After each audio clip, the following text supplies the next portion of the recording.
is up, everybody, and welcome back to Space Chick Crypto. My name is Elizabeth Howard, and today I have some guests in the house. Auzome and Daniel Gayton. How are y'all? What's going on? How are you doing? Good. I'm so glad y'all are here. Good to see y'all. I'm happy to be here.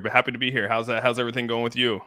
Good. I just got back from traveling today. I finally took a break from my laptop, and it was weird, and it was good. Were you traveling? Were you traveling for work and stuff like that? Yeah, actually, you could look at it like that. You'll see why later. Yeah, it was for work. Gotcha. I know Daniel's been traveling too, man. You've been Miami. Where were you at? Miami last week?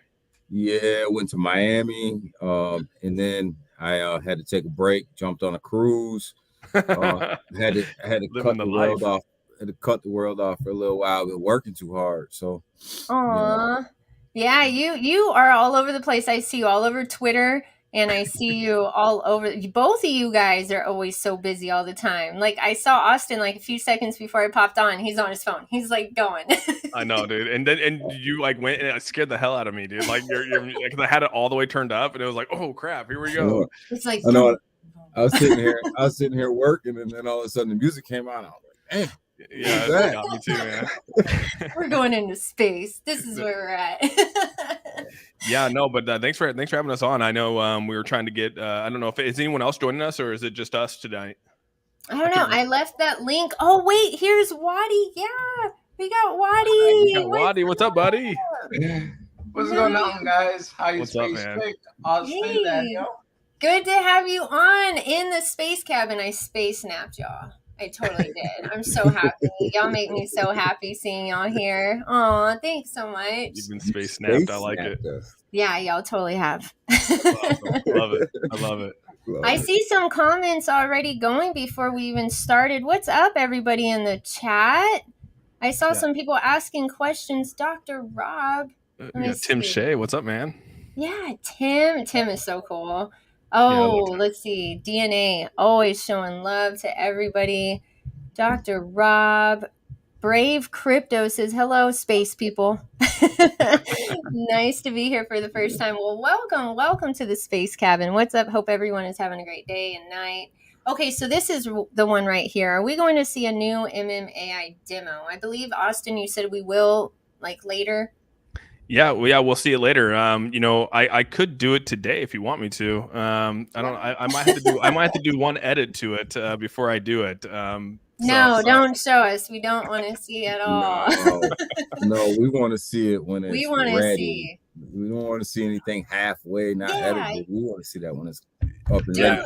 I'll definitely have it tomorrow. The team usually sends it over tonight, and then I'll have everything ready for tomorrow. That's usually how it all works out. They send it all over tonight when I'm sleeping. I wake up in the morning, get it all ready, and then there it is. So yeah, we should have it all out tomorrow. It's a pretty, like I said, it's a quick video. It's something we're gonna be able to put out on Twitter, and you'll actually be able to slow it down and take a look at it. It's actually someone going through and doing purchases on there, and it's a whole new interface. It's pretty cool. So I'm excited to share it with everyone.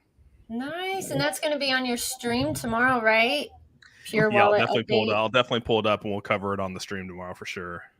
Okay. And the Pure Wallet, you're going to show the update on the Pure Wallet, it says? Yep. It'll be the Pure Wallet update. And like I said, there's already been some adjustments to it.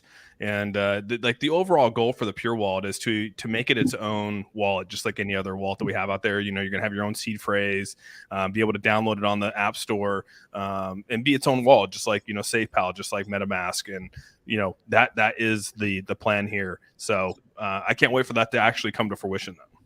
Good. I know we're always like, where's Austin's demo? We want to see anything you got. I know. And in the Metaverse, I got to get you guys into the Metaverse. I told you guys this week I tried to get people into the Metaverse, or not this week, this month before we go live with it, and I definitely am working on that. So I just want an MMAI show in the Metaverse to kick it off. I've been every time we talk about it, that's what I say. It's like we gotta go in the auditorium, we gotta have a show, we gotta bring in the devs, right into the Metaverse, bring people in. I think that's the right way to open it up. Yeah, dude. I think there's going to be a lot of things that we're going to be able to do. From a content creator standpoint, we're really trying to just evolve a lot of things, and I can't wait for it to start coming to fruition. Towards like I said, we're still working on it. I mean, these are all beta things to be tested, but it's right there on the edge. And come 2023, like I said, we're going to have a lot of things out towards the end of this year, but really to get ramped up is beginning of 2023, and I think that when we actually have it out there and everything ready to go, it's going to be pretty sweet. So like I said, one thing we don't want to do is put this all out there, let everyone come in, and there's no reason for them to stay. I talk about that all the time. You want to be able, if someone's going to come to the metaverse, there's got to be a reason for them to stay. And if there's no reason for them, then it's going to become obsolete, right? It's going to come to the wayside. They'll forget about it and move on to the next thing. And so you got to give them reason. And that's what we're really pushing for. Now, so just so that we can stop the nonsense here, are they going to, when are they going to release this thing to these Apple users? I'm not an Apple user. I'm a straight Android user, so I don't have this problem. So is there any release date for like the Apple users? Them guys, their phones, I don't even know, their phones always overheat and stuff like that. So like, I mean, I don't even know if they'll really be able to use it, but any release date for them? Yeah, so we so originally they were going to release to Apple for the beta, like the first edition that went to Google. They were going to put that out for Apple. Apple's changed a lot of their policies just this last month with any financial like money transferring, things like that. So like Apple's become super strict when it comes to apps, and so there's been a lot of like hoops you got to get over just to release a financial app now on the Apple Store. And so they were like, well, we could push it out, but then or should we just wait for this next version to come out and just get it out there in both stores at the same time? And so that's the plan now, is just to wait for there's no reason to put it out there for Apple users when there's already going to be an update to it here shortly. So that's the plan going forward, is to get this next one out. And then like I said, phase 3 is going to be when it's really the big deal. So we're in phase 2. We'll go phase 2 and then phase 3. So are you, Space Chick, are you one of them Apple users? No. And look at Crypto Benny right here. He says, I am about to switch to Android just to use the app. The pure wallet's going to make everybody switch to Android in order to make their train. I'm loving it. I love it already. The best Apple. Well, it's crazy because the Google Store, I was looking at the qualifications, and it's nuts how pretty much anything could go through. They might have some pushback when it comes to Google Store, but when it comes to Apple, there is some pretty restrictive things that Apple does, which obviously why some people might not like Apple, because of the restrictions they put on some things. They make it harder for sure. But it's for every project, right? It's not just for MetaMonkey.AI. This is for every project that it has an issue putting it, dealing with Apple with their app, right? I think so. It's not just MetaMonkey, dude. It's everything. I mean, even like other projects that put out similar things had troubles with getting it onto iOS. So, like I said, it will get there.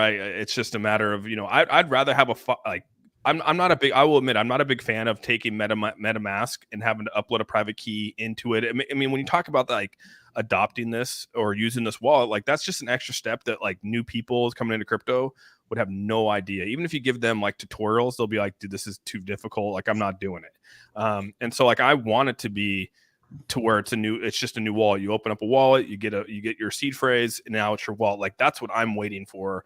And I would much rather wait for that than do this whole private key thing. And that's just me being honest with you guys. So I just look at the private key thing as the community being part of the beta test. That's all. Like not something that you would put out there widely for everybody, but just more of a beta testing type of here it is for the community type of deal. Yeah, and that's really what it was to begin with. I mean, we've said this before. I mean, the whole Pure Wallet thing was really just an academic, right? It was just an academic theory that they built, and now they're commercializing it and making it what it is. And so, they basically just took what they had, made it almost 2-3 years ago, and we're still using that technology today, which is crazy to think, right? I mean, a 2-3 year old technology that they created is now new to the industry today. It's sort of crazy when you think about it like that. Mm-hmm. Yeah, but anytime we get a chance to blast on some Apple users, we're gonna take that opportunity. Waddy, do you have an Apple phone? Look at him. Look at him. I'm like, you do, don't you? He's all quiet over there in the corner. Okay, Maddie has a good that, I don't know who decided to do laundry at this time, so I don't know if you hear it. So yeah. Get him, Waddy, get him. But no, actually, I'm a big Android user all the way. Apple, I get it. It's strict. It's good in a certain area, but I'm an Android user all the way. I love my freedom. Good, Waddy. Smart man. So, Auzome Austin, can we use the metaverse on the iPad? I know a lot of people use the iPad and the phone too. Are we going to be able to do that on the phone and iPad desktop? Yeah, so when it gets, that's one of the goals, is to be able to have it not only from a desktop version, and originally it will be like, initially it's going to be desktop version. But yeah, you're going to have to get it on the phone. There's no other way. A majority of us do everything from the phone. I mean, if it's just restricted to PC, which is like a lot of these, so like Sandbox, Decentraland, they're all restricted to PC. You're not going to have as many users, but if you're sitting on a bus driving home, or on a train, or maybe you're a passenger in a car, you might hop into the metaverse if it's, on a phone and you have service, just like you would in Roblox, just like you would in any other game out there. And yeah, you got to do that. That's the next evolution to things. Majority of us, I'm sure you guys get your reports of how often you use your phone and how many hours, screen time hours you have on there. And that's probably a pretty close average to a majority of the people in the world that have smartphones. And so, yeah, you have to do it that way. It would be detrimental to the project if they didn't do that. That's good.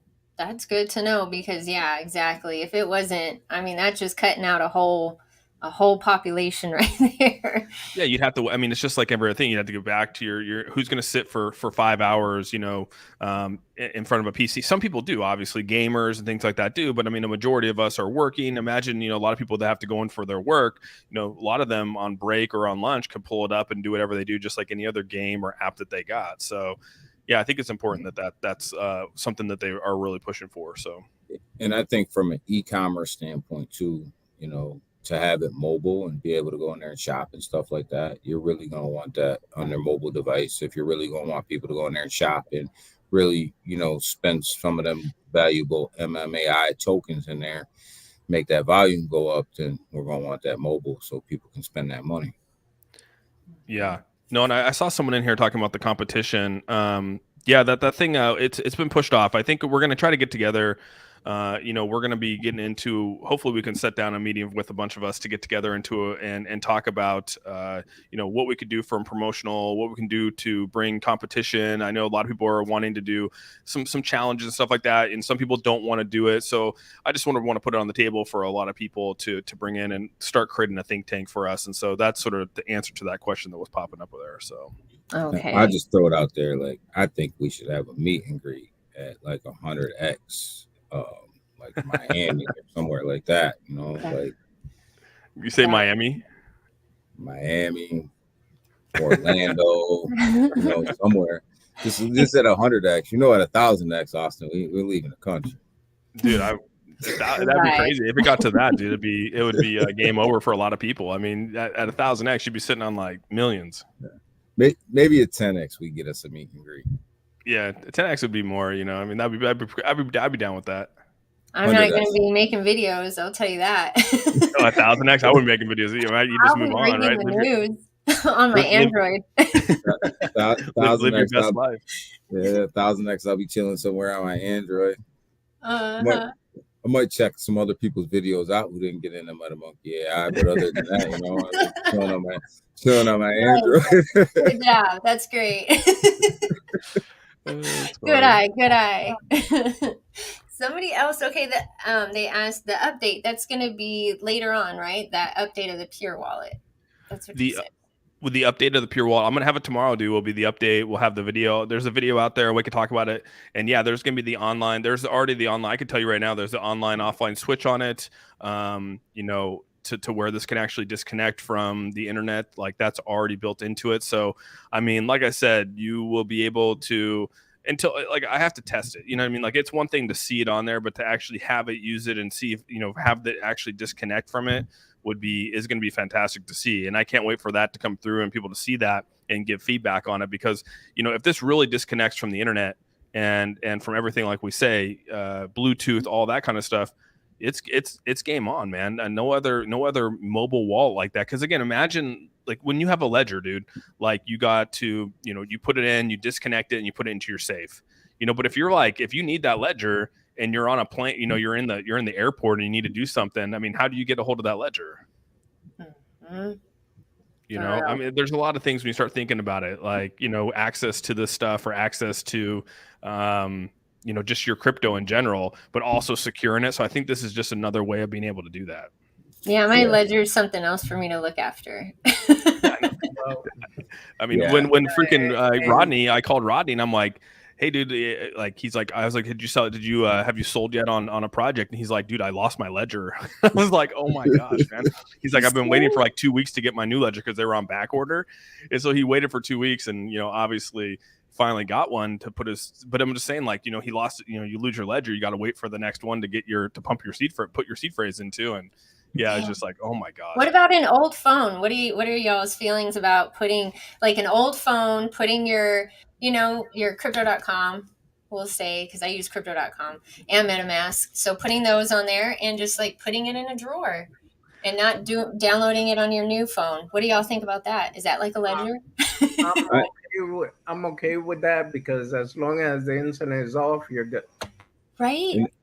And that's what I tell people all the time. I have an old tablet I hardly ever use. And I literally have all my wallets loaded up on there. And it's never on the internet unless I'm making a transaction. See, there we go. There y'all go. There's the stream. Y'all learned how to do. The only part that scares me is like those, eventually that phone's going to get so old. To like, Matt, your old phones that you had, like my 4 iPhones ago, like that doesn't turn on at all. So it's like, even when you plug it in, like, what if that day comes and you can't even get it on there? And you're like, oh shit. Well, I mean, you got your seed phrases and you can like, upload your stuff onto new wallets and stuff like that. But it's like, I mean, it's stressful, right? Good point. I'm glad we had this discussion now. This is my question though. How long has it been since you last turned it on? Because if you turn it on and just left it in the drawer, bro. Did charge the phone? Did Fan charge your phone? No, see, that's the thing is no. Like, usually when I get a new phone, like I'll usually put the old phone in the new box and then put it somewhere, like, put it in like the, so it's always like so we have like 5 phones of like iPhones, just, old iPhones stacked up in a cupboard somewhere. Yeah, that's one of my worries too, is will my iPad be updated to the point where it won't, with the software will become irrelevant. But if for now it works until this Pure Wallet can upgrade itself, because me and Austin talked a while ago, and I travel a lot. I'm all over the place. So to have a wallet, that I have access to, but can take off the internet in an airport, in unsecured Wi-Fi is like a lifesaver, because I've worked for a company where somebody connected to the airport Wi-Fi got hacked, and literally it was a whole mess, because it was agents, it was our company stuff, so they had access to a lot of stuff. So to be able to just click off that wallet when you're on them free Wi-Fi, I mean, that's like valuable to any crypto holder. 100%. Have y'all noticed? I don't know if it's just me. Maybe it's just me and like stuff that happens to me. But I don't even have to go in a store anymore. I could be driving in the parking lot and my internet already is acting stupid. And I use a Crow card, so I like to top my card off, and that's how I shop. And then I get in the parking lot, I start parking, and I'm like, oh, the internet's acting stupid. Like. Now that will be able to help me, right? Not have any of those issues. Is that something that Pure Wallet's going to help me with? Yeah, it should. I mean, when you're disconnected, so like I said, you disconnect from it, and you can move things around inside the wall, right? I mean, you can move it into an offline state, or move the tokens into the offline section of it. Like, you could do a lot of things on the offline. It's just, you wouldn't actually have connections to anything. And so, like, that's the cool part about it, is that no one's going to be able to have access to that app except you. So yeah, I think you're going to be able to do really anything you want. And I was thinking about this, and I don't know how it's going to work because until it's like in my hands, you know what I mean? Until like I can actually touch it and mess around with it. I was thinking like there's even ways now where you can, like once you have this money, like if someone hacks your wallet, right? They're not going to, and it's in an offline state. Are they going to be able to? So like let's just say someone hacks your ledger. But it's and they hack it, but then it's in an offline state. Are they able to then access your funds? Because what I'm thinking is that imagine if you're able to then move that to a new wallet or move it to a new pure wallet, open up a new pure wallet, have it in an offline state, move your hacked wallet over to a new wallet and all your funds, because you can move it in an offline state, right? Because that's the whole point of the offline transactions. Mm-hmm. And you can move all your money into the offline state into a new wallet. And then when that one goes active again, it's going to be emptied, and that hacked wallet is now cleaned out by you versus them. So you could like shut them off from hacking your wallet. I was thinking about this and if it could actually work or not. Not that I want to get my wallet hacked, but you get what I'm saying. Yeah, I get what you're saying. Yeah. No, I mean, well, what I was thinking, like, for example, when I use the Coinbase wallet, even if somebody hack it, right, they're going to access my funds unless I put in a PIN. So if Pure Wallet can do the same or even better, just use biometrics, man, it doesn't matter who hacks it, because unless they got your face, they won't be able to do anything. Smart. I like that. I like that a lot. Look at Auzome. Yeah. Look at Austin. He's like, you know what? Yeah, write that down. I think the bio, like I've already said, like, the authenticators are where it's at. I mean, Binance.us, not to rub it in, but I mean, like they're obviously an authenticator. You can put, and so like even using your authentications, like even the Google Authenticator. So when I send or receive funds or do anything, try to remove things from like Coinbase wallet, it has to go through an authenticator, right? So then you have to have the authenticator to do it. So even if someone wants to steal from my wallet or take funds off that wallet, they got to go through an authenticator, and I own the authenticator, right? I own the number to it. So, I'm sure you guys have authenticators on you guys use the Google Authenticator. I got it on my DeFi wallet, because I can use Authenticator on Coinbase or MetaMask, but the DeFi, the Chronos DeFi one, yeah. Yeah, I use it for everything, dude. I use like if I can use an authenticator for something, I'll use it for just about everything. I use it for my bank accounts. I use it for crypto. I use it for everything because if someone's going to get in there, like they can only move funds or try to take funds if they get my authenticator number. And so I have the Google Authenticator on most of my stuff. Yeah. So. It's the best way to do it. Look at this. Is it going to be in different languages? That's a good question. I didn't think about that. That's a good question. Yeah, I mean, I think it's going to be in Korean. I think it's in Korean before it's in English right now. So I definitely know that. But I don't see why it couldn't be in different languages. Just like NS Labs. If you go into the NS Labs website, they have the little globe up there, and you can actually click on the different languages that's in that. So I mean, I'm hoping that it's the same thing, right? You can select the languages or the country and all that kind of stuff. But those are definitely good. I'm going to write those down. Can we, when we get listed on exchanges, be whitelisted also for security? Just now that we're talking about, security, that would be nice. Whitelisted wallets, or like when we get on exchanges, like whitelisting us on exchanges. Yeah, I think on our on Probit we're whitelisted on Probit for sure. I know that. I want to say Bitmart was too. Okay. Yeah, I'd have to double check that. I was hacked, and ever since I lost 7 billion Vault Inu, and it was awful. It was like a punch in the gut. It was so bad. And then that was back at the beginning of May. And then whenever I found out about this Pure Wallet, I was like, man. That's crazy. How does that even happen? I've never had that happen. Like, how does that even happen? Well, I was gonna ask. Me? Was it MetaMask? Oh no, it was crypto.com, and it was in Telegram, and I had my laptop open at the same time. A QR code, was popping up, and it was nighttime, and it got it. And I accidentally, it was bad. It was so bad. That sucks. Yeah, because the only time I got hacked, it was actually on MetaMask, and I had Kuma Inu, and I had $1,000 in there. When I went to check the next day, no transaction, text, nothing. It just disappeared. That's why ever since then I really don't use it. And you would think with crypto.com, like I was thinking when I saw it connecting, I was like, what is going on with my phone? I didn't even do anything. Like, what is, and it was showing us connecting. So you would think crypto.com would be safe with whatever it's connecting with. No, it's not. Look at Daniel. Daniel's like, why? No.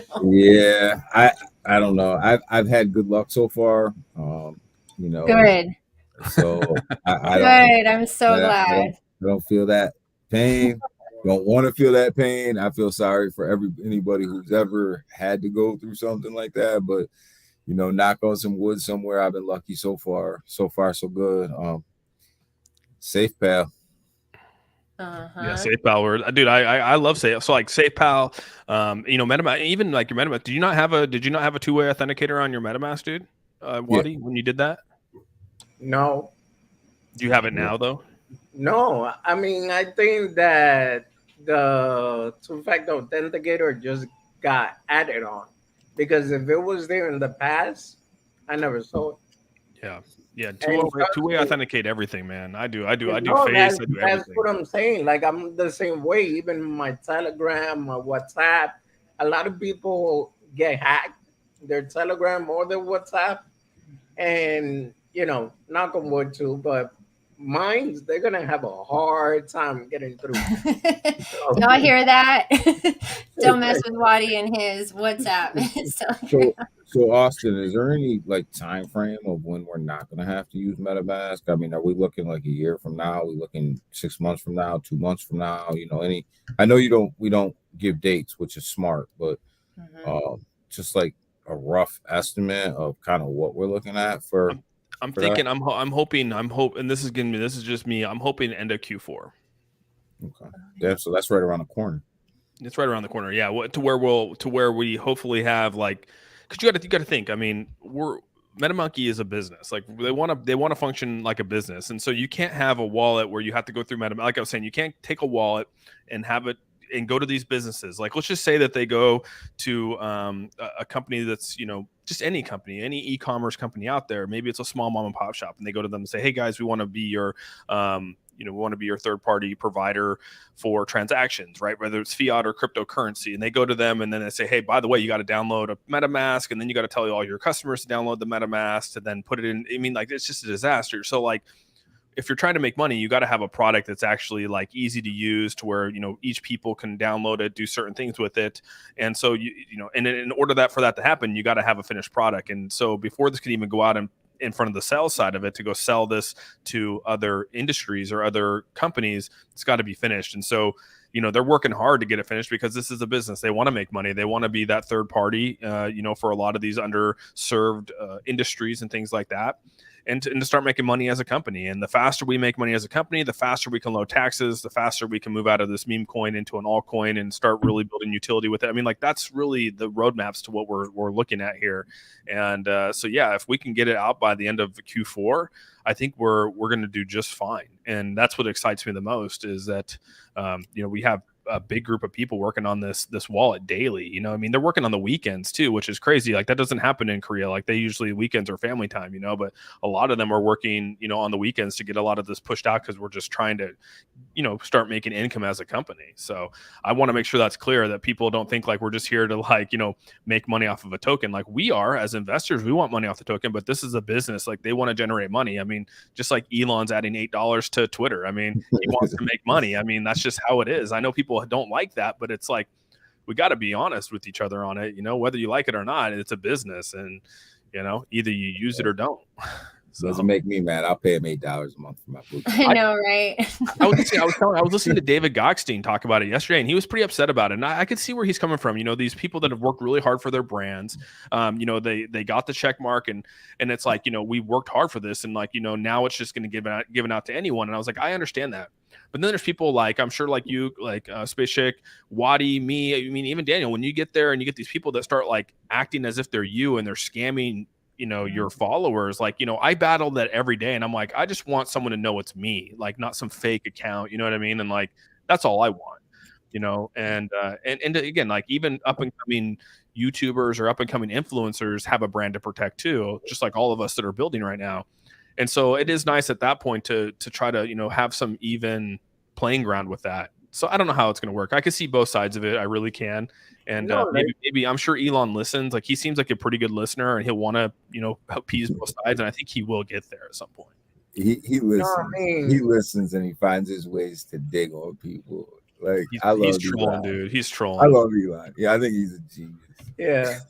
I know who that is.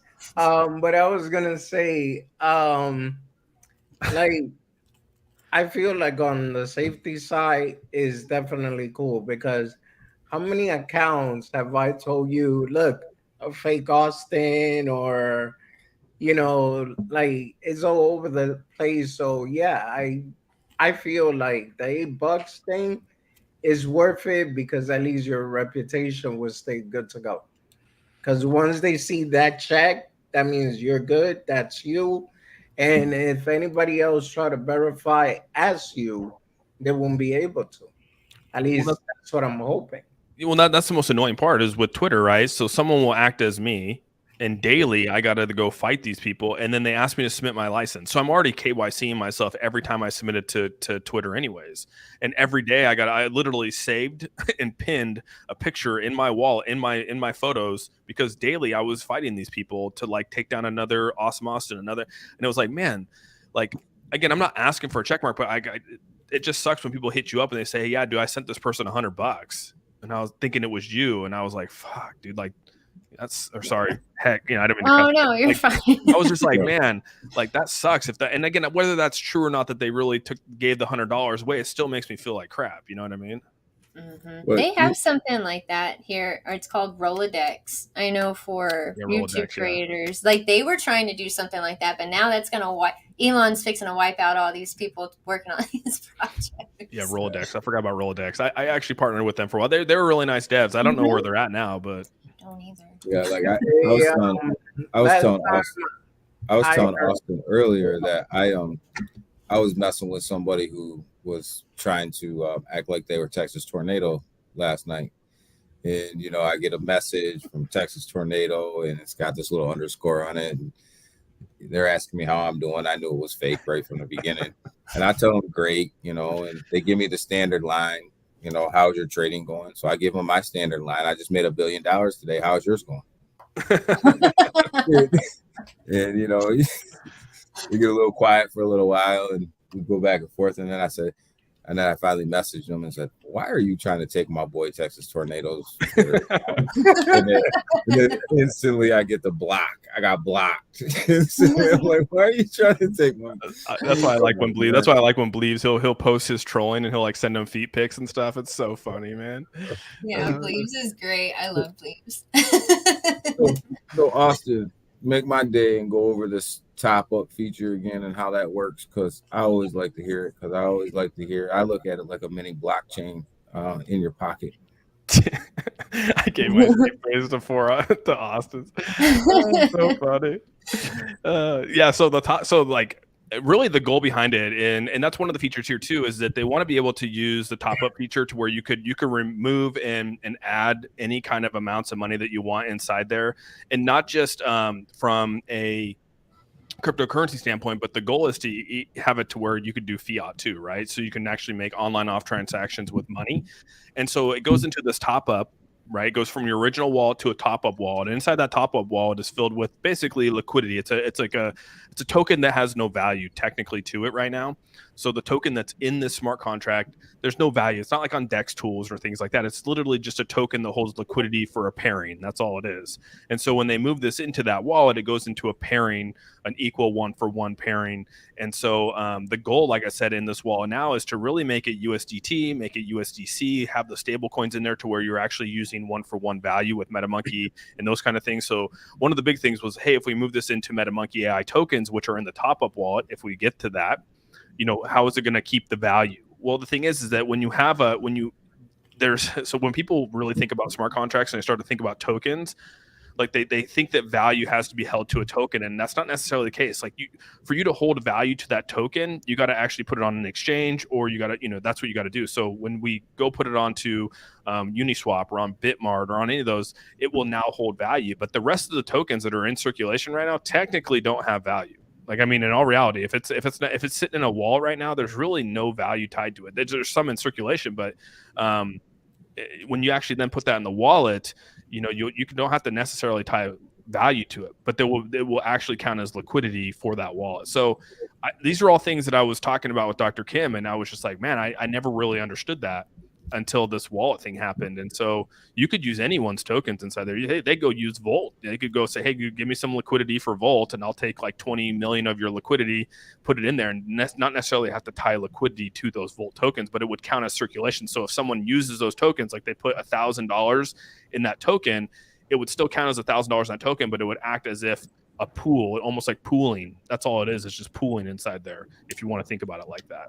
So it actually takes some off. It takes some off the circulating pool and reduce your circulating supply because someone's holding that token, although there's no value attached to it. It's crazy as hell. Like it didn't make sense to me for a while there until this whole thing happened. I was like, I see it. So that's the stuff right there that gets me excited. Like that's all new stuff to the space that nobody's ever seen before or done before. And I think that's why I always like to hear that type of stuff, because it's not the same stuff over and over again. Like that's all brand new stuff, and you got to wrap your head around that to understand that.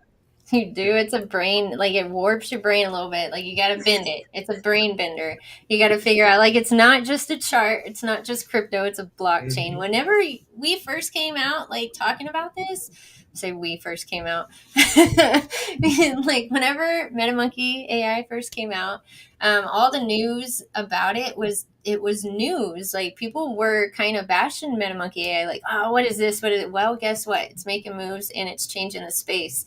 And now people are asking, are we going to change the name? And I always tell people, I have to say that because after this stream, people are going to ask me this. It happens every single time. No, because they're worried about other stuff right now. They're putting other priorities first. And I don't mind it being called MetaMonkey.AI whatsoever.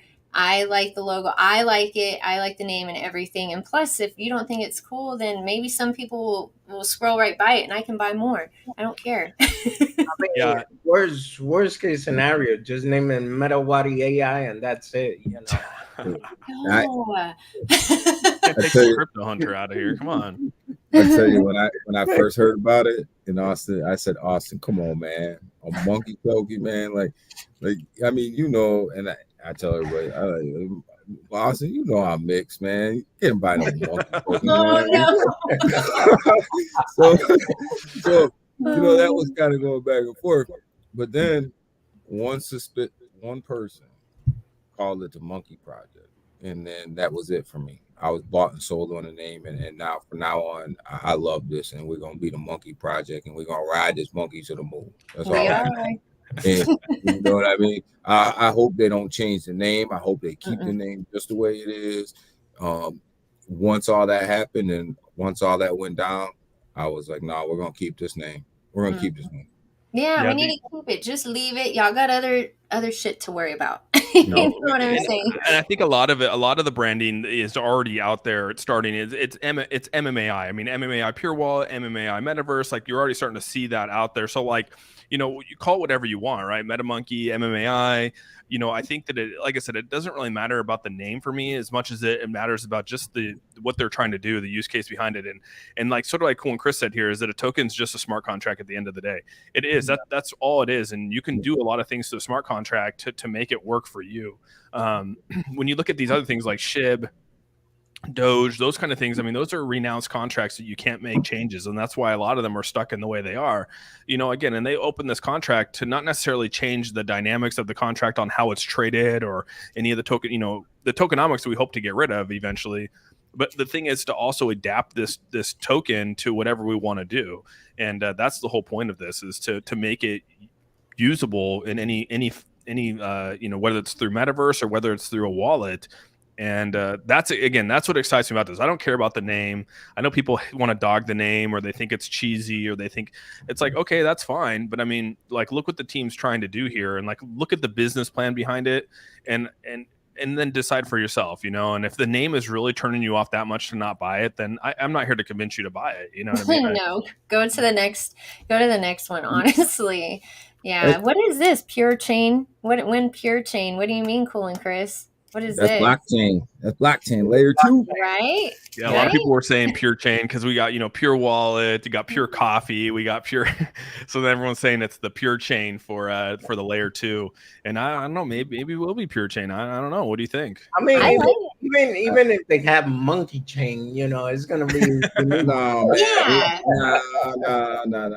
No. We get on MetaMonkey. He's like, you're pushing it now. Yeah, we get on MetaMonkey.AI token, but we ain't calling it the monkey chain. I mean, that one right there might tip it over the top. But, no more videos after that. No, I will. I'll just skate through that and the monkey chain. But I think the community named the blockchain, the layer 2 blockchain. They named it the pure chain already. I mean, it's all over the place. So I don't really think, they can come out and name it whatever they want. I think the community is going to call it the pure chain no matter what. So, I mean, I think that name's pretty set with the community. But yeah, I don't know. MetaMonkey.AI, I think, really opens people's eyes to what blockchain can be. And I think that's a lot of what we fight when MetaMonkey.AI first came out, was that whole thing of, getting people to think differently. And I think we still fight that today. MetaMonkey.AI is so much bigger than just what we know as a cryptocurrency, in my opinion. And people just they don't understand it yet. They just don't see it. They don't see blockchain for what it is and what it can be. And, MetaMonkey.AI is kind of pushing that envelope. They're really making the crypto community see things bigger than just buying and selling a token. And I mean, that's really what that's how I, like I said, it took me a while. It took me this project to really open my eyes to some things in this space, and again, other people might have been privy to it. It just sort of happened to be this project that I was like, wow, okay. And then, like I said, meeting with the people that we met in South Korea and knowing just like the team that they have behind this, like, I just don't see a lot of people in this space doing that. And I'm not saying that no other people in the space has that level, but it really is cool to see. And there's no other project out here that has partnered with these institutions like this. I mean, there maybe are down the road. I mean, like Polygon, and even BNB's now working with Busan and things like that. But it just shows you, and now they're working with, again, BNB's working with people in Paris as well. So, again, I think that you're going to start seeing more of that. But I just like where we're at. Like, I truly like where we're at. I mean, you have people that are working on this that have worked on it for a long time and understand it. And like, that's who's in our corner. Like, how could you not be happy about that? And I get that people don't fully understand that because they think it's sort of, okay, they're promising all this and let's just see if they deliver type of thing. And that's fine, because I'm always down. Let's just deliver. And I tell Andrew all the time, let's just deliver and we'll be just fine. We will be. Just deliver and we'll be just fine. Yeah. I look at MetaMonkey.AI like a stock. I don't look at it like a crypto, honestly, with who we're dealing with. I want to read this one real quick, y'all, from Chris. Okay. This is so right. Yeah, what's up, Chris? So right now, MetaMonkey.AI has no revenue and is using tokenomics. When do you expect to start generating revenue and eliminate the taxes, which is only reserved for shitcoins?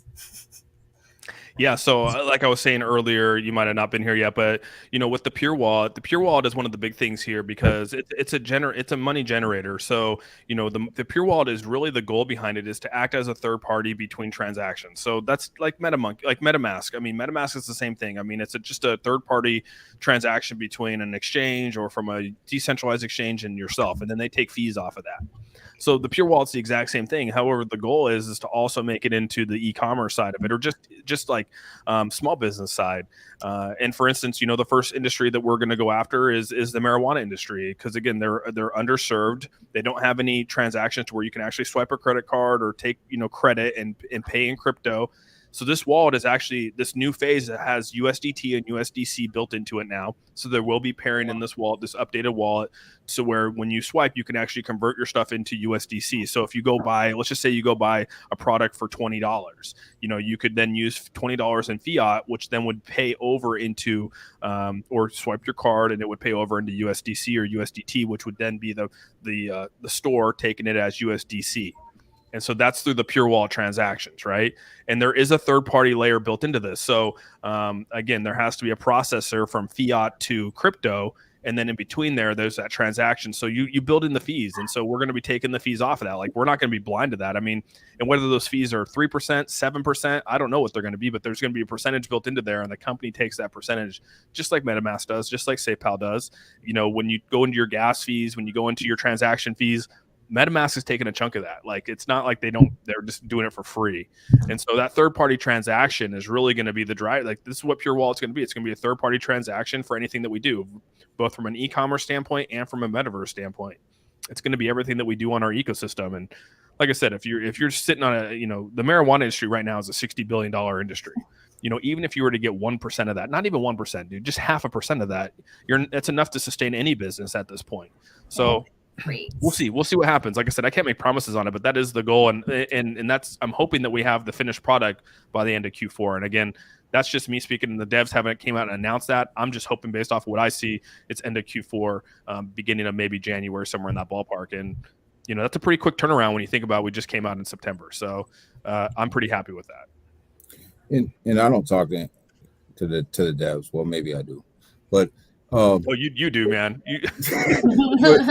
But if you just sit back and look at what MetaMonkey.AI is doing, everything that they're doing is built around revenue. And if you look at it just from a pure business mindset, the metaverse is going to generate revenue. The pure wallet is going to generate revenue. These layer 2 blockchains, they're going to generate revenue. So is there revenue coming in right now outside of the tokenomics? I guess theoretically you can say no, but realistically that's maybe not true. I mean, somebody did pay $1 million for, us to be working with NS Labs, and it didn't come out of our tokenomics. So, but in the long run, is the revenue going to be there? Everything that's being built right now is based around revenue. Mm-hmm. I mean, like, that's the thing is that, don't forget that the mother company of this is, Cognigo, and Cognigo is still a major producer of revenue. I mean, they are an AI company that works with over 2,000 companies roughly. I think they partner with 2,000 companies. I don't know exactly I don't look into their books. Like, I don't talk to Augie about that kind of stuff, but I mean, I know that they are a big factor behind this too. And I mean, this is just another subsidiary of Cognigo. And I know that Augie's put too much money and Cognigo's put way too much money into this blockchain. You're not just going to let it go to the wayside and not finish, follow through with this. And the people that were questioning that $1 million, like, I was there when this transaction happened. Like, I was there watching the confirmation between the bank accounts. Like, it happened. I mean, don't sweat that, because I literally saw it happen, because I mean, they had to work with the banks to get it there. The mayor was there. Like, it was all right there. They had to sign a contract to see it and confirm funds. I mean, this isn't like you just sign some shit and move on. Like, I mean, this is a lot different when you go to Korea on getting transactions for an institution like NS Labs and stuff. I mean, it's not just a fake check that you get and like, okay, have a good day, I'll see you tomorrow. That's not how it works. You know what I mean? And so, just because it wasn't on video doesn't mean it didn't happen. You know what I mean? I got Dragon Rider just came in, y'all. Yo, what's up, man? What's going on? I made one. You have been space napped. Sweet. Okay. Yeah, you were there. You saw the whole transaction go down. What's up, Dragon Rider? Have you been listening to Auzome Austin talk about this deal? No, not really. I kind of came in on the tail end of that. I had to hurry up, and I'm dealing with house issues right now, so I had well, thank you for coming by. Yeah, absolutely. Nice. Okay, so I want to. Okay. Austin, people were saying they were like, did he really stream it from there? Can you just confirm that? Yes, I have some really funny people in my DMs sometimes. So can you just let them know that you were there and it wasn't just streamed? Yeah, no, so I even had difficulty streaming it because, like, when you go there, it was like trying to connect. We had different connections. So you guys saw it in the stream when it actually went live. I mean, there were some connection issues, but I mean, yeah, we streamed the whole thing, and then we streamed Dr. Kim talking about the blockchain and what they were going to do with it. And yeah, like I said, we had the mayor there of the actual, and then we had the main person from the college there. I mean, it was a big deal. This was a huge ceremony over there. I mean, we do it. It might be different here in terms of like a business deal where you shake hands and everyone goes their separate ways. But like in Korea, it's like, this is like the generosity, and like it's a lot more to that. And I mean, you go and you celebrate it, and we went and had lunch, and like, it's a lot different. The culture is completely different. And so, this is a big deal over there. This is not something small, or, they take it serious. I mean, that's a lot of money. I mean, $1 million is a lot of money to put on the table for a blockchain, and literally have to make that transaction right then and there. I mean, that's what happens. And so, like I said, you don't just shake hands and then wait for a check in the mail in a couple months. Like that's, what I mean? That's not how it works. Wait, Austin, you mean that wasn't a fake background and fake people there? I'm telling you. That was for real? That really happened? No, I even got questioned. Are you sure it was $1 million? How do you not know it was 100,000? I was like, I'm done. I'm blocking you. I don't have time for you. It was not, dude. Like it wasn't, because I was like, man, I was sweating just to even see a transaction like that. You know what I mean? Like, right? Like, damn, dude. I mean, like, just imagine when that day comes, like, where you're just dropping $1 million on something, and you're like, okay, yeah, that was great, and you're not sweating. I was sweating for them. It wasn't my money. I was sweating. That was $1 million handshake, y'all. Okay, $1 million. Yeah. Yeah, see, a lot of people don't realize, man. When you go to do business in other countries, it's a whole different world. And we're here in America, we're so used to the way we do things, man. And it's hard to imagine that other people may do it better. You know what I'm saying? So it's like I don't understand. Especially with the younger crowd, they don't really understand how business is done, especially if you've never been out. Most people ain't even been outside their state, let alone the country. So it's a bigger deal than what people realize. Mm-hmm. Yeah. And I hear stuff all, one of the things that you hear now is why did we partner with NS Labs and just didn't develop the stuff ourselves? That's probably one of the most uneducated, unbusiness comments that you can hear from somebody. Mm-hmm. I sit in these business meetings all day, right? And there's no CEO sitting around any table that's going to say, let's do it ourselves, when there's already somebody else out there doing it. They're going to say, who's doing it? Here's our vision. Here's what we want to do. Here's where we want to go. Is there somebody else out there that we can bring in that can get us to where we want to go and execute our vision right now instead of us? Or do we have to build it? And if there's somebody out there that can execute that right now, you go partner with them. You don't recreate the wheel. You don't do it. You don't do the same thing somebody else is doing. You make a partnership. You go and you let them do their job. And my philosophy is always hire the best people that do the best work, and then let them go to work, right? So if somebody out there is already doing it, let them do it and let them carry your vision out. That's business 101. That's just smart business, and that's what MetaMonkey.AI did, and I respect them for it. I mean, you look at the blockchains, even the layer ones that are trying to come out, they're having trouble even just rolling something out. So they're building it from the ground up, and they're having trouble just getting it done. You're so right. Like, it's already done. Guess who's in the house, y'all? Guess who's in the house? We have Sean. Oh boy! Man, we got all the guys in the house. That's cool. We're really missing. Sorry, I'm late. Oh, what's up, man? I'm good, guys. How are you guys doing? We're good. We're good. Just chilling, man. Sean's in the house, so now I caught some of that on the ride home, so I was trying to keep up, see what you guys are talking about. Yeah, no, and I want to answer Alfredo. He said, do they plan on entering the remittance market? You know what? I don't think that's been a topic, dude. I mean, when I really think about the remittance market and stuff like that, cross-border payments is like sort of an XRP thing for me. I mean, that'd be a tough market to compete with. Not saying that couldn't happen, but I mean, I don't know if that's really been a discussion, to be honest with you. Doesn't mean it can't be something to discuss, but yeah, no. it's a good thing. I'll write it down and ask the team. But I there's a lot of other things out there that are on top of that it'd be a tough market to compete with. I have a lot of marijuana industry, a lot of cannabis industry questions coming in the chat, and I just had 2 come into my Twitter. All right, so I did a video on it was called Exotics, and they dealt with the cannabis industry. I'm a nurse, but I'm a pro cannabis nurse. I've seen it help a lot of people, and so I'm all for it. Help somebody, you know what I mean? But that company was that project was so neat because I don't think they're doing anything now, but you go into the dispensary, you can purchase the NFT of whatever strain it is, and then it'll give you the description of what it is. And then, so you have that and you can put it in, I don't know. It was just really neat. So you guys are talking about that and DMing. So that, I mean, can we, for the people who are interested in the cannabis industry tapping into this, is that something that would be possible?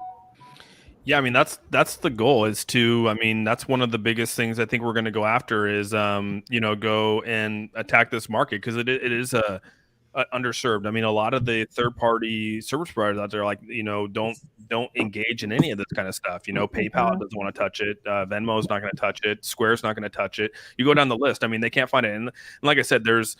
Cool and Chris actually put out a video out there of one of the larger cannabis. I think he's in. I want to say he's in California, right? If Cool and Chris is in here, I think the guy's out of California. But anyways, he basically said like even now, smaller up and coming dispensaries or even stores can't even go out and get loans.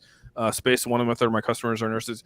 But anyways, he put this tweet out there. Cool and Chris did, and the guy said like you have to be a large marijuana producer to even get considered from a credit union to get your money. And so all these up and coming like a Cool and Chris or these small mom and pop shops don't have the funding, nor can they get loans or make payments in this kind of stuff. Burner, the man that made Cookies brand. Okay, yeah, that's the guy. DEA chat. I freaking love Bleaves. He's so funny. And like I was telling Austin too, my son just as his second business just opened up a marijuana dispensary. They can't take nothing but cash. It's all cash. So that's dangerous for them to deal with so much cash, like they were saying, and it's so much. There's so much money in that industry. I never even thought about combining the two. Like I never even had a thought. That's the cool thing about MetaMonkey.AI though, is that it can tap into anything because it's blockchain. It's not just that chart. I like that. Yeah, and I think that when you start listening, I mean, when you're watching that guy talk about it, Burner, he was talking about he was looking around and they bought they have all the security and they're meeting these trucks in middle of alleyways, and he's like, dude, is this even legal? But it's what they got to find drop spots, you know what I mean? And it's pretty crazy when you start to think about it. Just what they have to go through to make sure they don't get robbed, make sure they don't get killed over their money. It's crazy. It blows my mind. So when MetaMonkey.AI the Pure Wallet comes out with just the seed phrase, that's one of the things that I want to hook my son up with too, and just say, here, look, but right now he's not a crypto kid, so it's kind of hard for him to understand the whole MetaMask and search security phrase and all that. And he don't want me in his money, so. I was like, not yet, but never mind. That might take a minute. I would agree with Cool Chris right there. You got to find a way to ledger your transactions. I mean, blockchain is obviously the easiest way to build a ledger right on the blockchain and things like that, because you got to be able to say this is and it could actually make it really easy from a tax purpose. I mean, when you start to look at let's just take CoinTracker, and you make all these transactions on CoinTracker, it literally kicks you out a bill at the end of it and says this is what you made, this is what you're. I mean, it will probably make life easier when it comes to transactions. I mean, I don't know. I don't deal in an all cash business, but I could see it working out, especially when you have third parties like a CoinTracker, where you could plug this wallet in and it can give you every transaction you've had on it and see how much money you made or how much money you spent, vice versa. I don't know. It's something to think about for sure. Yep. Okay. How do we get people in this MetaMonkey.AI mall? Have we tried to? I ask everybody. I'm like, what would get you to not go on Amazon and put on an or go in the Metaverse? Go use a different device besides tap that Amazon app, and no one can give me Like, that's a hard one, y'all. That's going to be a really hard one. I was trying to explain this because I want people to realize that like Web 2, and Dr. Kim said this, like Web 2's here. Like it's going to be here for a while. It's it's not like Web 2 is just going to go away.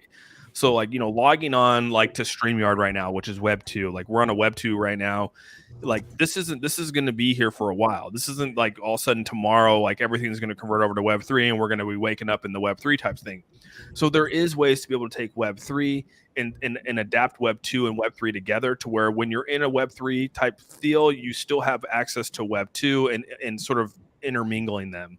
And that's how I envision MetaMonkey.AI trying to do here is that, if you are in the metaverse, and you want to, shop in Amazon, right? It's just like any other affiliate link. I mean, when you go into Amazon, like if I want to go to Fan, so like Fan in her videos, we attach an affiliate link. And so if you go into her and click on her link and you purchase something from that link, she'll actually reap the rewards. It even goes further because if you click on that link and then you decide to shop, you decide like, okay, I'm not going to buy that lipstick that she has, but I'm going to go buy this $1,000 object over here. Well, if you went through her link, she'll still get a percentage of that $1,000 that you spent because it goes through an affiliate link. So anything that you purchase through that affiliate link gets tied back to her. It's crazy how that works. No different than how the metaverse can work when it works with Web 3 and Web 2 is that you could be in the Web 3, you could be in the metaverse, and in addition, being in the metaverse, you could be making money by being in there. You could be doing mining. So the longer you stay in there, maybe the more money you make or the more tokens you gain.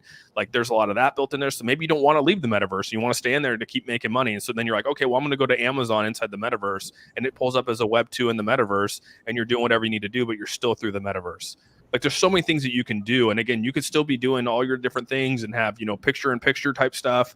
I mean, there's so many things you can do with Web 2 and Web 3. Like that's what I was trying to tell people, like think bigger when you start to really think about the metaverse and how you can build this in there. Don't think so short. Don't think so small. Like think a little bit bigger on how you can do these things because it's all links. It's all connections through a web.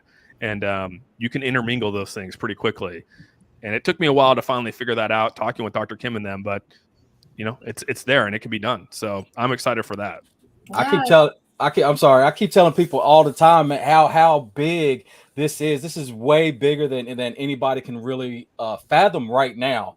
The possibilities are endless. It's only limited by your imagination. This opens the door, just like say for the cash, cash transactions, stuff like that. You know what I'm saying? This Pure Wallet. I mean, me and my buddies was actually, one of my other buddies was actually tossing around some ideas or something like that for like businesses and stuff that could really utilize this. And it's crazy. It's so versatile that people can't really wrap their minds around it right now because they're so used to what's in the now and not having the vision for what's in the future. Mm-hmm. And there's ways to tie the Pure Wallet in there.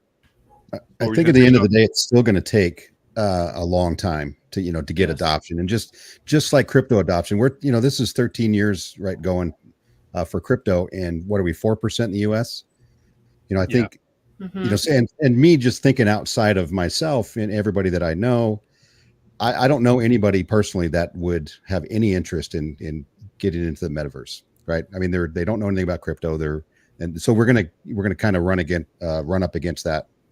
That roadblock until this is out there long enough for people to really get comfortable with it and understand what they can do and what they can't do and maybe how it might benefit them, somehow. And Dr. Rob here had a good point. When they have a reason to go in there, maybe a financial incentive, like you were talking about, Austin. That's when will start to attract people to it. Yeah, absolutely. I like this one. That's where the mining, people were talking about mining on the phone, and there's that journal out there where, again, when you talk about mining, you're talking about continually running, right? And so you have these machines like the ASIC miners and GPU miners that are constantly running, trying to get that next transaction. Well, like I said, with the MetaMonkey.AI, that when the blockchain comes out and they do the mining, it's only when there's a transaction available. So when people talk about their phone getting fried for having mining on the phone or having, their computers bog out because of mine, constantly running, again, it only runs when there's a transaction. That's the smart mining that they've been talking about. And so, when that smart mining comes out, being able to utilize this and do this kind of mining on your phone to where you can make passive income or make a passive, gains off of, rewards with tokens. I mean, it sounds like a pretty good deal. I mean, how much those tokens, how much it costs, or like how much you're going to get in rewards, I don't know. But I mean, just by being in there and being able to accumulate tokens is pretty cool. And again, it helps out the price. It helps build floors. And that's what excites me about the mining and being in the metaverse, especially if to mine, you got to be in the metaverse. That'd be fantastic. And I look at Web3 bigger a little bit, I guess. I don't look at it so much from a cryptocurrency standpoint and how cryptocurrency fits into the metaverse. I look at how you can bring people into the metaverse and make them feel comfortable. And we talk about things like conventions and things like that. So if you can actually get businesses to utilize the metaverse for the people that they want to bring to their conventions, or their employees for, whatever conference they want their employees to come into, then you start to generate traffic in the metaverse. And then, maybe they go from that conference to that coffee place down the street, and they're just hanging out and talking to each other from there. And that's how you gain mass adoption. It's not through crypto. It's not through, us. We already know about the metaverse, right? Well, you're selling us on something that we already believe in. So how are you selling everybody else on that? And I think it's really how many businesses can you get into your metaverse? Who are they bringing in? What activities do you have going on in your metaverse that they're bringing people into the business and things like that? And that's how you start to gain massive adoption. Selling us on the metaverse is pretty easy. We're already in crypto. We're already in the metaverse. We already kind of know a little bit about it. So we're not the people who need to be sold on it. Yeah. And I don't necessarily mean like, as far as being sold, like, I mean, like I said, as long as it's something that's easily understood, like in the metaverse when you're thinking about it, or like even the metaverse itself, like when MetaMonkey.AI or MMAI metaverse comes out, like it, I would like it to be to where it's just another place to go and mingle or do whatever, and you don't even have to have any tie to crypto. You know what I mean? It's not like you have to, and like that's what I envision. Is someone that has no idea what crypto is able to go in here and interact and see for what it is, right? And I mean, and that's where I told the team is like, when someone goes into the metaverse, like there has to be a reason for them to be there and stay there. Like they go in and be like, oh, this is cool. But like, if there's no reason for them to stay, why would they ever come back? And so, that's a big thing that we're pushing out there, because like Sean says, I mean, if he goes and tells someone like, hey dude, like go check out this metaverse, and they go into it and all of a sudden they're like, oh cool, you could do this and you could do that. And they don't have to know anything about crypto. Like that's a win for the team. Like that's a win for MetaMonkey.AI. And that's how I envision it. I don't want it to ever be tied back. Like they have to know what a pure wallet is, or they have to know what Ethereum is, or what MetaMonkey.AI tokens are. Like I don't want them to have to know any of that kind of stuff to be able to get in there, to be honest with you. It's just, it would just bog down everyone. Yeah. I think the crypto hook, is going to be the last thing that's going to bring people in, especially the mass that you want to see get in there. Crypto will be the last thing they're thinking about or care about. Yeah, I agree. 100%. Austin, what about this right here with Chris? He says, what does he say? Y'all are building a blockchain. What decentralized storage? Do you know this, or? Yeah, so Chris Eason, he's heavily into decentralized storage. I know some of his biggest investments are in the DeFi storage side of things. You have to have some kind of storage. Like for instance, Meta just, I think they partnered with who is the company that just I can't remember the name of the company that they just partnered with. Just today, I think they actually announced that they're going to be partnering with a pretty big blockchain technology company that has storage to be able to store a lot of their data. And trust me, that's been talked about. But to answer his question, right now they have they're going to have servers, North American servers. They're going to have South Korean servers as well. So there'll be servers in both sides that will be running on these. But yeah, I mean, storage is a big deal, and I think the best way to do storage is to partner with a third party, and that. Again, we've talked about it, and so as you grow, you'll expand your storage. And so right now that they have the servers that they'll be using, and that's going to be in-house. But eventually, like I said, when you get bigger, you probably would branch out and use a third party for that kind of stuff, just like how Meta's doing right now. But yeah, I Chrissy, I know he's heavily involved in blockchain storage. So learning a lot right here from this Chris person. Did you sub to the channel? Did you like the stream, Chris? Like, I wanted to check and see. I wanted to go over this with y'all really quick. If y'all did not know, we are now listed on Probit Global, 4 different exchanges, right, y'all? Thanks for tweeting that out. Y'all are awesome. 5 if you include Uniswap. Yeah. Right? There you go. And this is them using it, right? This isn't. No, this is someone else that's using. They're using it over in. I think this is in Europe, right?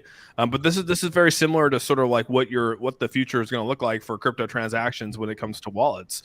It's going to show up as a QR code on there. You'll scan it and you'll make your transaction and receive a receipt, just like they're showing right there. And so, very similar to what you're seeing right here is what it's going to look like. Yeah, that is cool. Oh wow! And again, all this is acting as a third party transaction. So you'd go to the marijuana shop and they would have a QR code on there just like that for their products, and they would scan it, and next thing you know, you walk away just like that. So that is a very clean process right there. Yeah, that is. Yeah, I like that. I believe in that video they're using Bitcoin with the Lightning Network. So. This is cool. What about concerts? I know. Okay, so we're talking about how are we going to make this big, right? What about concerts from maybe not high celebrities like Lady Gaga and stuff, but other ones that might want to come into the metaverse. Some of the ones that were out first. I know there was a few that came into the metaverse when 2020 happened. They did some live streams in the metaverse. What about that? Can we help promote it through something like that right off the bat? Yeah, so we talked about building sort of something like that because like Travis Scott did one in Fortnite, right? I mean, that was like one of the biggest metaverses, and like over what it was like millions of people showed up for it and did a full concert in the metaverse. There's a lot of things that could be done, and I'm not talking about like large creators. I mean, I think it's important to open up this metaverse for content creators that are up and coming content creators, or people that are looking for a platform to put out their music or put out their art or whatever it might be. I don't think you should be we should be restricted to just large or trying to always thrive to get large content creators on there. So yeah, it's been heavily talked about, art, across from NFTs and art to content creators like music and things like that. Yeah. That's cool. Yeah, I know. I saw here in San Antonio, they have that Van Gogh exhibit going on, and I know that's pretty popular. So exhibits, like art exhibits and stuff, that's going to be really, really cool. And the website, they're going to update the website soon, right? Yes, we should have something hopefully next week sometime. Yeah, an updated version of the website. That website's so clean. I can't imagine what they're going to come out with now. Yeah, so I was like, what are you guys going to do? What else do y'all have to do? Like, how many hours in their day do they have? They got teams, man. That's the thing, is that they really do have teams that are working on things, and that's what's cool about it, is that they just have a lot of teams. Like I said, even they have even more now, and again, one of the cool things is that from scholarship standpoints, I know those things are going to be coming out. We're going to probably be talking about some of that, but I mean, they're trying to really do some big things, and I'm excited for it, down the road here for what they're going to be able to do. I'm excited for your stream tomorrow. I want to see that update. Yeah. If y'all aren't subscribed or following MetaMonkey.AI, go ahead and give them a follow on Twitter. It's right there, MetaMonkey_AI. We got to get some more people. Look, we have a lot of followers that it's gone up. People are hearing about MetaMonkey.AI, y'all. I think they are. Yeah, we're and I was going to ask Chris. He just said, I think you all need more marketing.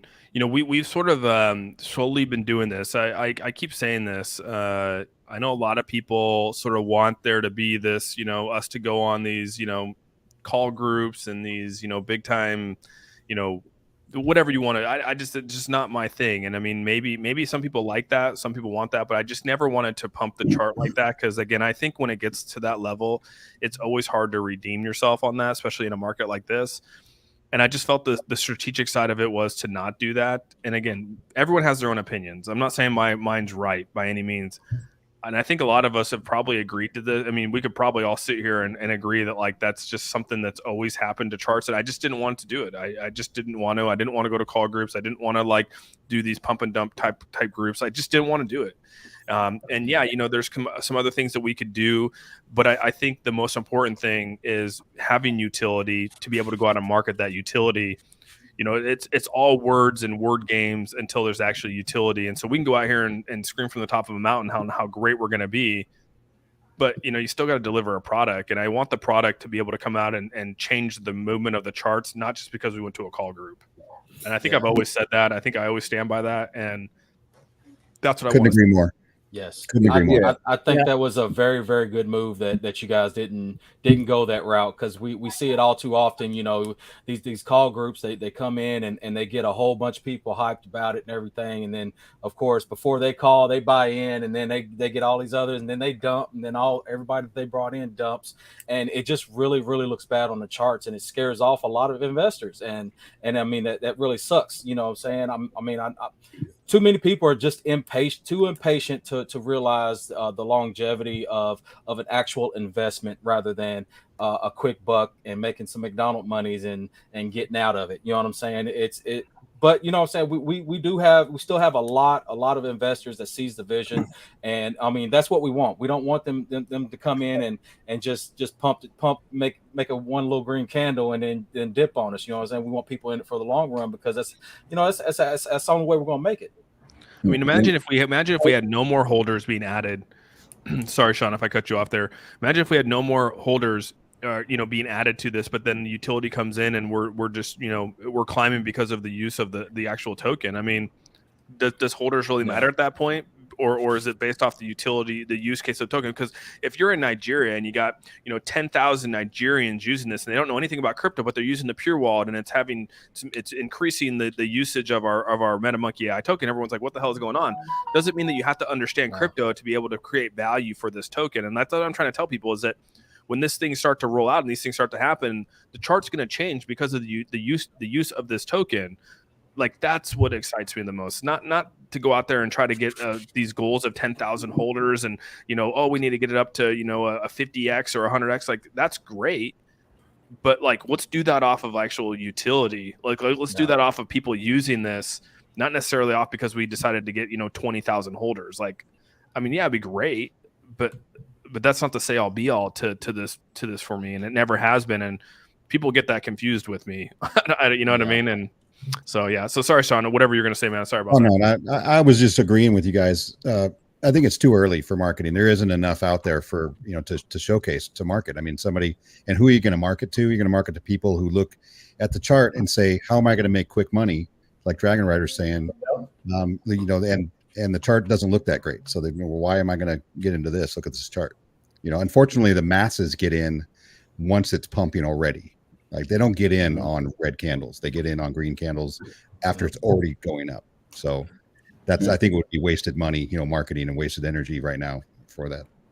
And Sean, I couldn't agree more. And let's just get down to the nitty gritty about what we're talking about here. If you would have went to a call group, it would have been a pump and dump, right? And you would have been called a pump and dump, and that's what would have happened. And that's what a lot of these projects do. They get these guys, they come in, they pump the charts up, and then they sell off on you. And they dunk on you. And MetaMonkey.AI don't want their investors dunked on. And when you're looking at this like a business and you're sitting around a table from a business standpoint and picture yourself sitting around a boardroom table talking to the devs and talking to the marketing team, and you're in a bear market, not a lot of money's moving. You're sitting at $1 trillion market cap or 900 billion or 900 million. Hasn't moved in a while. What are you marketing, and who are you marketing to right now? Like, right now we are in the building phase, and when you go to a business and you sit around and you talk to business executives, they're not investing on hopes and maybes. They're investing on, what can you do for me right now? And right now, our investors are believing in what's coming. Later on, your business investors are going to believe in what you can do for them right now at this given moment. So that's marketing, and you spend your money on marketing when you have somebody to show, when you have something to show to them, like, here's the Pure Wallet in its finished form, and here's what it can do for you right now. Here's our blockchain in a finished form, and here's what it can do for you right now. And one of the best parts of this project is you don't got to worry about your devs dumping on you either, because they don't hold any tokens. So that's true. Yeah. That's true. Yeah. So they're out here working, and they're not, and you don't got to worry about them dunking on you. So if they're not going to dunk on you, why the hell would we let a call group dunk on us? Right? Like, yeah, we forget we bypass that a lot. You know, is that this is the first project I've been in that the devs don't own tokens. I don't know about you guys, but I mean, this is the first project that I've owned that I know for a fact. Like, I know for a fact they don't own anything, because that's just what, you know. Again, I think that, like Andrew said, I mean, he's a man of his word. I think Augie is too, and our top wallet is the number one wallet in another project. So, like, you know, I don't see that. It's just not. And plus, when you go look at these charts, a lot of these other, you know, these projects, and I'm not going to announce them, but I mean, a lot of these pumps in the charts are due to, you know, the actual. I know this because I've talked to a lot of development teams. When you do sponsorships and you ask them, like, how are you going to get the charts going? How are you going to keep them green? And what they're like, well, we're going to be buying in. You know, we're going to be buying in and keeping the charts in the green. I mean, this happens. And so when you see that, you're like, well, that's probably a development team doing that. I mean. And I'm not saying every project's like that, but for the most part, that's what happens when you see these pumps when there's no utility. Why else would there be someone putting $20,000, $30,000, $40,000 into a coin, into a token that has no utility behind it? I don't know. I start again, and that's just my thoughts. Because the reason is because, like, at the end of the day, majority of the people, they just want for that quick money. They want to jump in a chart. They see huge influencers promoting it, and a couple of months later on, probably they could sustain the chart for like a month or two, or probably a couple of weeks. But then later on, what happened? The chart is in the dumpster. The developers is nowhere to be found. So all those things, those are the things that me personally, as an investor in MetaMonkey AI, I feel confident because, you know, the devs are here. Yeah, so what? The chart, it's not exactly looking the greatest, but at the end of the day, at least I know that they are working towards what they say they're working. Yeah. This business is more than just the token and the chart. This is a business, and this business is producing a product. And when this product is finished, it's going to do big things. But look, hey, I gotta head out. I got something to do. But okay. Look, thank you. Hey, really, thank you for having me up here. Yes, hey, thanks for coming. It's good to finally hop in the space with you guys. You know, so. But yeah, hey, I'll be seeing you. Okay. Okay, thanks for coming by. And I think that goes back to a conversation we had earlier about MetaMonkey.AI and how it's a business and how it's different than most other cryptocurrencies that people have invested in over time, in changing that mindset that you are investing in a business. You're investing in a long-term business like the stock market, and you have to invest in it different. And it's not all about the chart. Look at our liquidity pool. You know, look at what the devs have done for our liquidity on a chart, and the fact that it's MetaMonkey.AI is organically grown. It's not pumped. It's not manufactured. It's not a manufactured pump. It's not a manufactured wallet.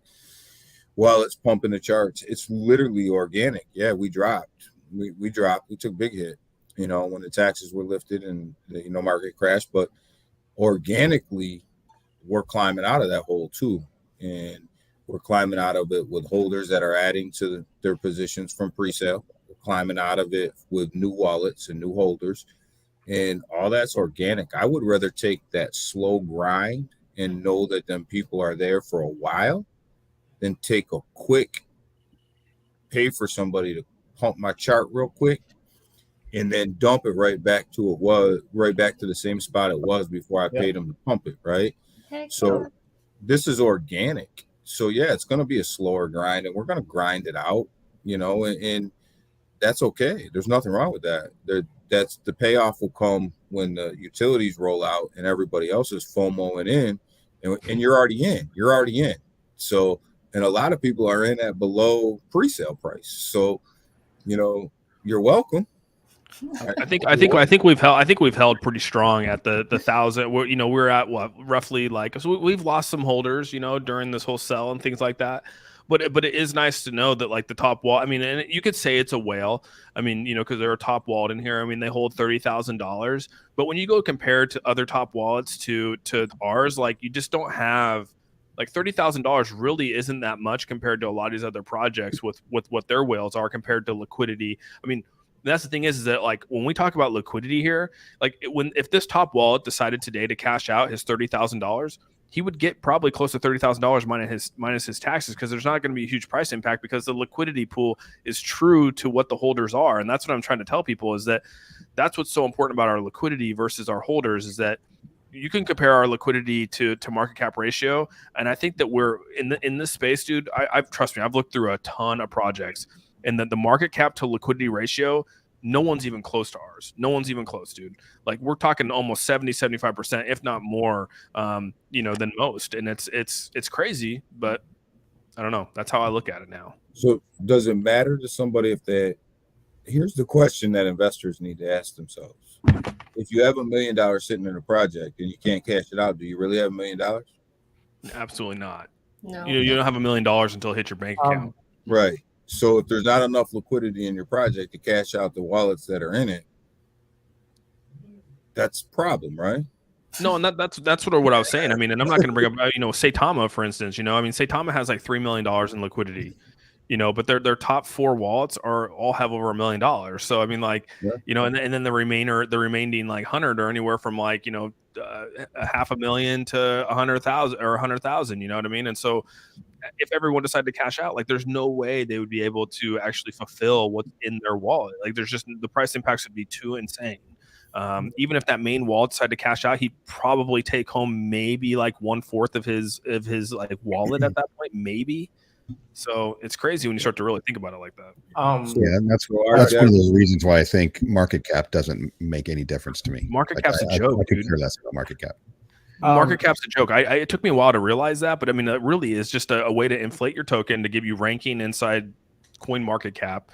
But like, does it really matter? Like, does that matter at all? It's just crazy that's what we rely so heavily on. It doesn't make any sense to me.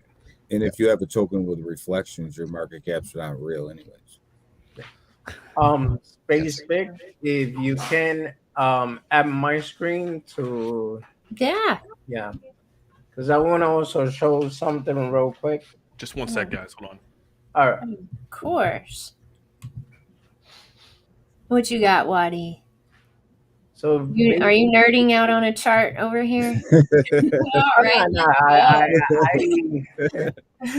actually do this pretty often, but what I was gonna say is, like, you see, when I was expecting a breakout, right, towards the upside, I was expecting it more or less to go through the 41.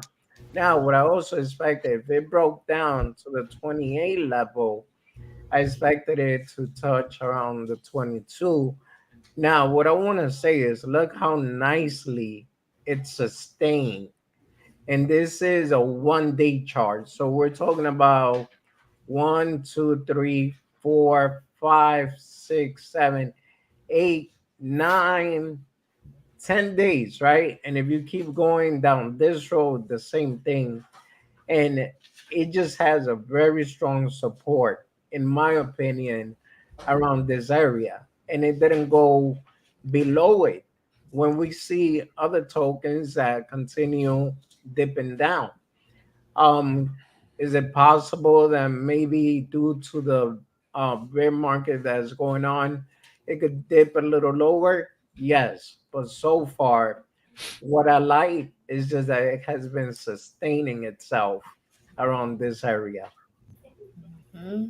That does look good. And that dip was bought right back up. I like that. Yeah. Whenever I see that, I'm like, okay, those dips, because if that keeps going down, I'm like, Raise an eyebrow. Well, and that dip was bought up by the community. It wasn't bought up by the devs. It wasn't bought up by a marketing wall. It wasn't bought up by a development wall. It was bought up by like true, community members buying back into this. You know what I mean? Buying back in to average out whatever they had. You know what I mean? And I bought back in. I told everyone I bought back in. And when we were at 3, when we were at back into the 3s there, I was even. You know what I mean? So, I'll continue to do what I need to do to build out my bag. And I mean, that's just what I'm doing. Me too. Yeah. I started packing my bag. Just keep on putting it in there. Just loading it up. Yeah, I mean, like I said, my price per token is no longer at 3031. I can tell you that. Thank you so much. I'm gonna put this real quick. I gotta say thank you to DJ Cool Guy. Thank you so much for your super chat. Keep it up. That goes for all of you. Thank you so much. He's always in the stream, so supportive. Thank you so much, DJ. I appreciate you. Yeah, DJ's a good guy. Yeah. Let's see the rest of this chart. I want to see. Basically, that's what I have to say. And I'm doing it from. I don't know if you want to call me a TA guy, a trader, whichever one you want to call, but I just when I look at chart like this, I feel like, okay, this is something to trust, because at the end of the day, you don't see a big dump. And yeah, I mean, even this dump that happened in the very beginning, it didn't happen right away the same day. It happened later on. And then people obviously started to panic sell, which is something normal in the market. But it wasn't no debt that decided, you know what, I got my money and I'm out of here. Mm-hmm. So those are the things. Like I said, I'm not trying to convince anybody to buy or anything like that. Do your own research always, but I'm telling you from my point of view and from my experience. Mm-hmm. Well, I trust your experience, Wadi. I like your chart. Looking good, man. Damn, we got Rodney in the. What's up, Rodney? Rodney's in the chat now, dropping bombs. Rodney! Oh wow! Thank you so much. Sup, hope all is well. Blue cheese. Thank you so much. I appreciate you, Rodney. That's what's up. Aw. Thanks so much. And Dr. Rob, whoa, dropping bombs. This is an awesome MMAI stream. Great job, team. Wow. Yeah, it is. Wow. We're learning a lot tonight about everything. All awesome. I am speechless. Thank you so much, y'all. I appreciate y'all so much. That means so much to me. Oh wow. I'm thank you, Rodney. We got Rodney up in the house. What? So blue cheese for salad, ranch for dipping. Hey man. There you go. Nah, that's the other way around, man. You think blue cheese for dipping, ranch for salad? Yeah, you gotta have blue cheese on chicken wings. That's the only way to go. Oh, that sounds good. Oh my God. He said, "Fight me, Rob." Thank you, Rodney. I can just hear him saying that too. Yeah, he's dropping some bombs. Fight me, Rob. That's funny. Oh my God. Oh, shit's too funny, man. You know how we were talking about earlier about how to advertise and all that, because some people have said, why aren't they using bigger YouTubers and and I said, well, let's go back to organic growth. We'll say that. And as y'all know, we could buy our subs if we wanted. We could buy our likes if we wanted. But guess what? That's not organic growth. You're going to see that back in a few months. You know what I mean? If I paid for 500 subscribers, I don't know what would happen. Maybe they dump. But the ones that I have, my subs, I know they're there and they're not going to go anywhere. You know what I mean? For the most part, hopefully. But that's organic growth. That's what I like about this project. Like we said, it's like I'm looking at it like a stock. That's how I look at it. That's how serious I take this project. Austin for the knockout. Oh my God. Awesome, Austin. Thank you so much. Austin coming over the top of everybody. Right off the top rope. My God. Fight Club in the space cabin. Like what happened? I brought humans in here. That's what happened. But I couldn't agree with you more, Crypto. Space Chick. I tell you, organic growth is what's going to make this MetaMonkey.AI community strong. Is because what's going to make this token grow. What's going to make this whole thing move forward, and the way that it's moving forward on the solid ground that it's on. So I couldn't agree with you more. Dr. Rob's coming in off the top rope now too. He can't be outdone by Austin. This is wild. Thank y'all so much. I'm really mind blown right now. There's a MetaMonkey.AI buying money right there. I know. Oh, definitely. You already know. You already know. I was laughing at one of the comments. He was like, "There goes the monkey money." Yeah, exactly. Oh my goodness. The donation battles. Send it. I love it. Oh, you guys are great. Thanks so much. Oh, wow. Yeah, I'm invested in it. I love it. I love this project. I'm not going anywhere. Y'all can't get rid of me. That's for sure. No, that's great. No, that's great. This was great, man. And did I see that you're jumping on another stream tonight as well? Oh, I am. Yeah, I have a ladies' night. You're busy, man. Wow. I'm always so busy. I have a ladies' night, and then I have another stream, like a vaulted stream after that. So it's wild. Gosh. But I love like chatting with y'all. I'm always so fascinated because NS Lab there's so much to it. They've worked with LG. That's just one of them. Like when somebody said, "Does LG know that they have that in their demo?" I was like, "Yeah, they do." Yeah, yes. No. So like LG, Samsung. I mean, a lot of these people have already worked with them. I mean, and another, when we talked about music and stuff like that, another, people. They worked with Blackpink, so that's another, they actually own rights to some songs and things like that. So there's some cool things we're trying to work out, with that kind of stuff too. So when we talk about music and things, I mean, that's heavily discussed as well. No, I can't hear you. Here we go for all this money. Holy cow. Y'all are fighting it out. Rodney found his ledger. He did. He found his Rodney, we were talking about your ledger earlier. Oh my goodness. He found it. He just donated to you. Found that ledger. Oh my God. That's so funny. He found it. He finally got his ledger. Well, I want to thank y'all so much for coming into the space cabin and letting me space nap y'all. I appreciate y'all coming in and joining. I love all of y'all. Y'all are so smart. I love being around some super, super smart people so I can learn from y'all. I have really smart friends right here, everybody. So y'all go give them a follow. Yeah, no, and I'm happy. I'm happy you brought us on here today, and thanks so much for your time. I know you're busy, Rodney, bring it on, bro. Yeah, Austin ain't going out like that. I was just about to say, Austin just came back bro. He said he ain't going out like that. Make it rain. I'm like hot right now, like this pink light. There you go. Holy cow. Definitely MetaMonkey.AI money right here. Listen, they're all coming off the top rope at you. That is wild. I'm mind blown right now. I'm going to go on my next stream. I'm just going to be like this. They're going to be like, what's wrong? Nothing. I just came from MetaMonkey.AI. Those people blew my mind. Wow, that's awesome, dude.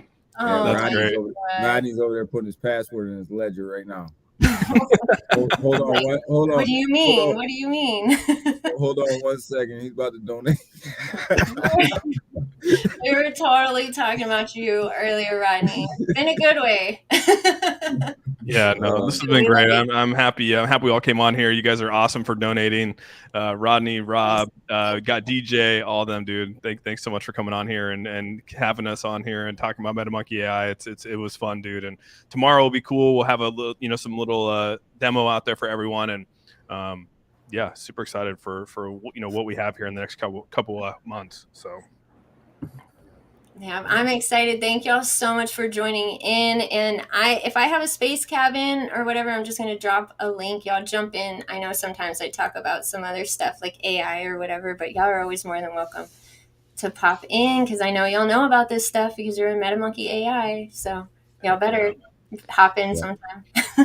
Hit that subscribe button on your way out. Yeah, hit that like and subscribe, and I hope you have a good girls' night and fun on the Volt thing there, and we'll definitely all connect again soon. So appreciate you guys. All right, thank y'all so much. Thanks for having me. Y'all have a great night. Adios. Thank you, Space Chick, for having me, guys. It's always fun streaming with y'all, and have a good night. Good night. Been a blast. Good night, Sean. Good night, everybody. Good night. All right, we'll see you.